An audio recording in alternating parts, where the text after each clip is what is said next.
Who are you? Who are you? Who are you? Who are you? Who are you? Who are you? Who are you? Who are you? Who are you? Who am I? Yeah, who are you? What the hell are you? Who the hell are you? Who are you then? Hey, who are you? Who are you? Who are you guys? Good God, who are you? Who are you? Who are you? Who is Generation X? Gen X was born between 1965 and 1980, making these legends between the ages of 44 to 59 years old.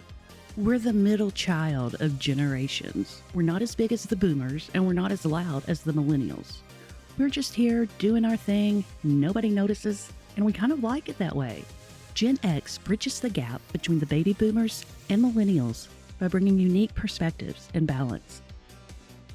We are the forgotten generation. So why are we forgotten? Maybe because we don't make a big fuss about it. We just get things done. We're the generation that's always been there, quietly holding everything together while everyone else is making noise. We were the first generation to experience a world moving rapidly from analog to digital. We're the ones who saw it all. We saw the rise of personal computers, the internet, and mobile phones. We navigated a world before and after the digital revolution, making us incredibly adaptable and tech-savvy. Gen X encompasses a wide demographic right now. Some are parents to younger children, while some are grandparents. We are in a unique position as we can relate to the physical world, to help and understand boomers, the silent generation, and the ones we still have with us from the greatest generation. And on the flip side, we have a lot of life experience in the digital world to help and understand millennials, Gen Z, and Gen Alpha.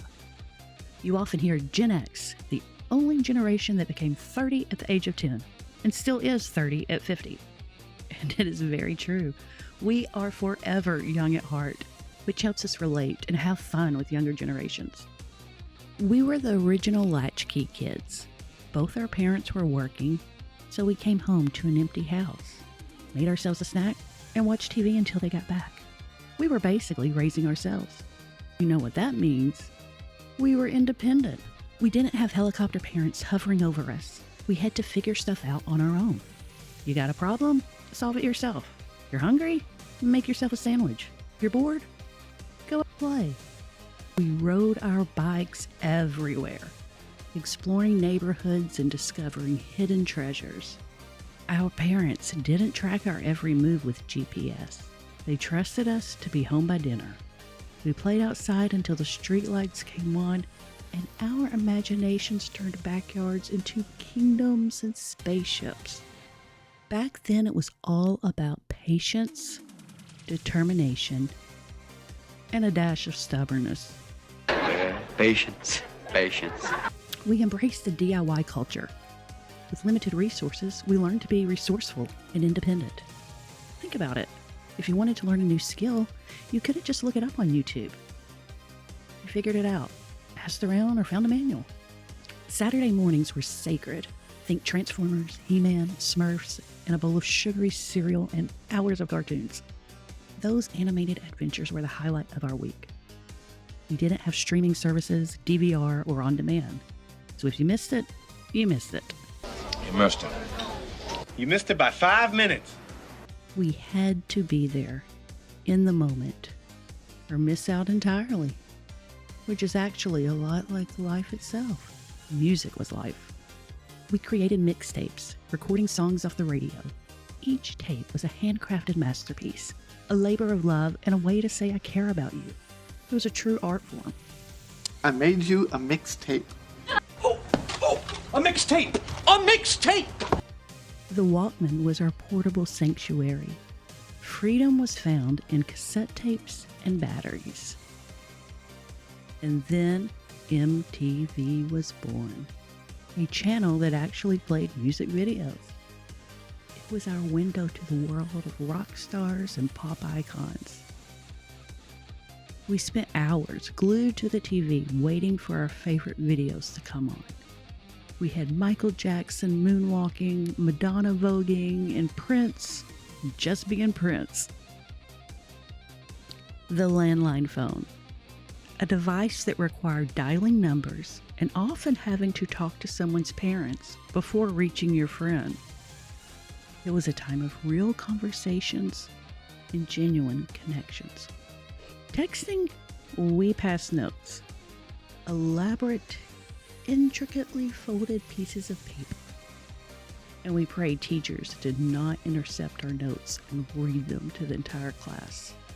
Movie nights were an event. We'd visit video rental stores, browse aisles of VHS tapes, make the perfect choice together, and always remember to be kind, please rewind.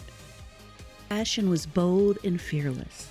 Neon colors, leg warmers, parachute pants, acid wash jeans, shoulder pads, and jelly shoes that eventually faded into flannel shirts, ripped jeans, and Doc Martens during the 90s. Our hair defied gravity. The bigger, the better.